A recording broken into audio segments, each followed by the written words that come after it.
on that team, okay? So that you are the guy who puts on the jersey in a 135-pound weight class that night and steps out onto the mat for the school, okay? You have competed up to that point, taken that spot. It's just like top horn or top violin. You compete for that moment so that you're the one who gets put on the starting team, okay? So they practice like they're going to fight, which is really absolutely the reason why wrestlers are really such good fighters. Most guys who do martial arts and stuff, it's half speed, or it's against somebody who's really not trying to knock their block off, so to speak. Wrestlers really wrestle. They don't elbow and bite and do all of those things, but it's strength against the guy who's not going to let you pin me and I'm going to pin you type of environment. That's why it's so effective. Why are boxers such good street fighters? Because they practice by fighting, okay? They fight. My opinion, best martial art on the planet Earth is Western boxing and good old American wrestling. Throwing some elbows, throwing all the quote-unquote dirty tricks, and you got a pretty good bowl of stew there that'll give you the skills you really need, okay? Because I don't care about a lot of the stuff that's fancy or from the Far East or wherever it happens to come from. I'll tell you what, boxing will carry you a long way, okay? Because if I can stay on my feet and outbox somebody, that's what I'll choose to do. If I have to go to the ground with the guy, I want to use good old American skilled wrestling or jiu-jitsu. And again, I'm kind of generalizing because I've trained with the Gracies for about 5 years. So when I say wrestling, for me it's jiu-jitsu. For example, how do I teach a woman to fight off a rapist? To fight off extreme violence? Because generally women, we've all been in some tussles, we've all played football, we've all wrestled, we've all done this, all this and that. We're kind of used to getting hit or something like that. Most women aren't. Thank God for that. They're not supposed to be hit. But how do I get that experiential process into a woman? Well, back about 1978 or so, there was a professor at University of Indiana, I believe, who came up with an idea about creative visualization. Now, most of us have heard what that is in terms of guys who run track or guys that race cars and all that, where they will literally run the race in their head, picturing themselves winning. Weightlifters do it all the time, where they practice getting that weight up, boom, and being able to put it up again and again in their mind, so that when they do it, they've already had that kind of experiential process. Well, in terms of hand-to-hand combat, in regards to women, I can't teach a woman what it's like to have some guy smashing her in the face, because you can't do that. Guys can spar, and there's some tough gals out there who will put on the gloves and be willing to take some punches and stuff like that, but that's not generally, that's an exceptional lady, okay? So, how do you get this into a woman? Again, creative visualization. What the guy did at the University of Indiana was he took his class, a psychology class, and said, we're going to divide into two groups, we're going to learn how to shoot free throws. So half of you we'll all go to the gym, the basketball court gym, and one half of the group will go every day and practice for an hour shooting free throws. The other half of the group will go 1 hour a week and shoot free throws for 1 hour, and the rest of the week they will spend 1 hour imagining that they're shooting free throws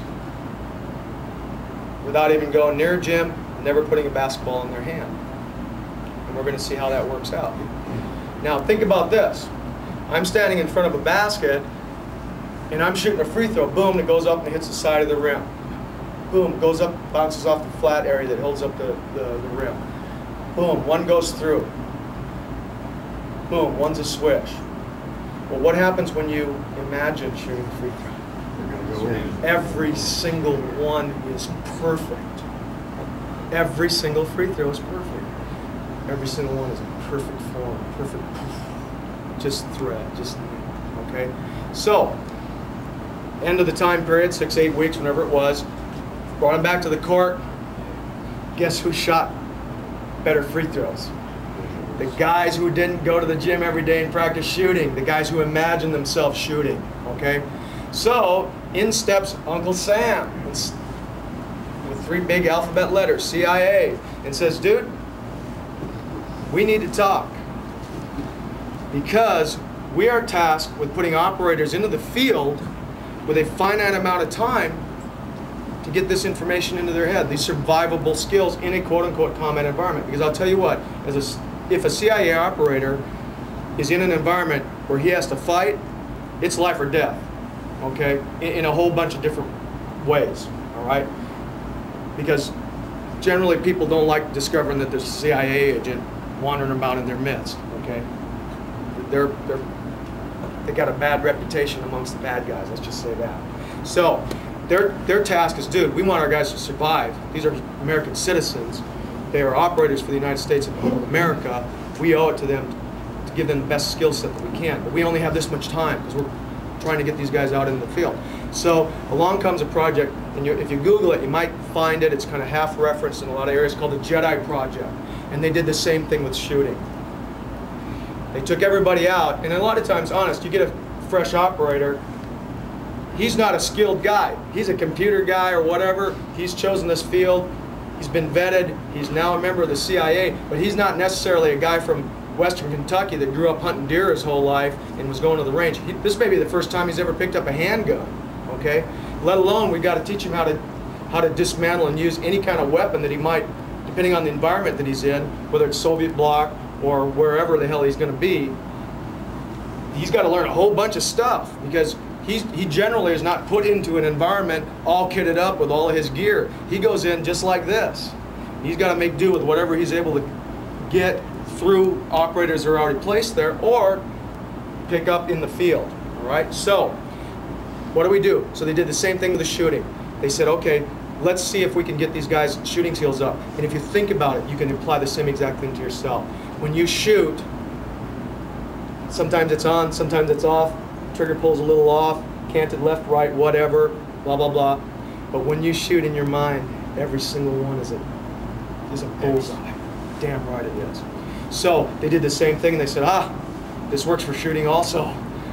These guys shot better than the guys who were at the range 8 hours a day, putting several thousand rounds a week through their guns. So in terms of how do I do this with a woman, let's say, I can't take you out and have people come in screaming and yelling, slapping you around, kicking you and tearing your clothes off and throwing you to the ground.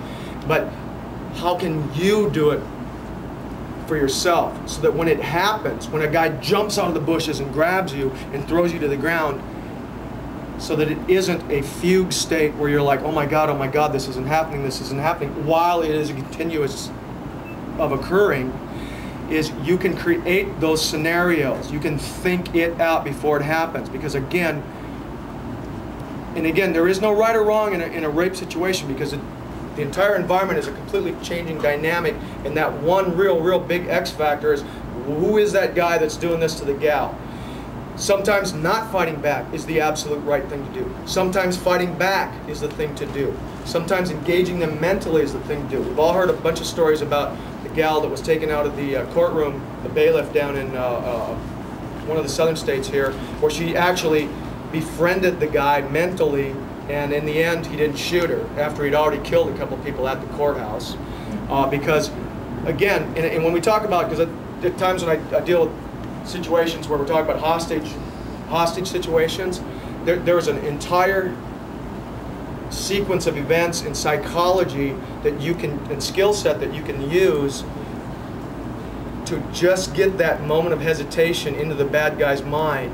When it comes down to it's time to shoot this guy, that they hesitate just for that momentary second, so that you have that maybe one and final opportunity to escape or to kill the bad guy. And again, a lot of these things happen, but you got to be aware of them. You got to think them out. You got to prepare yourself so that, again, it is not happening for the first time. Because I'm telling you, if you've never been confronted with extreme physical violence, it is terrifying. It is a terrifying thing. It is absolutely gut-wrenching, growing up, terrifying for a lot of people. It really is. And that's a good thing, because that means most of us have never really had to deal with physical violence like that. So the system is working. The soldiers, the police, the military, the protectors of the innocent are actually doing their job, okay? So I'm a big fan of creative visualization. I'm going to run out of time here, so I'm not going to talk about body mechanics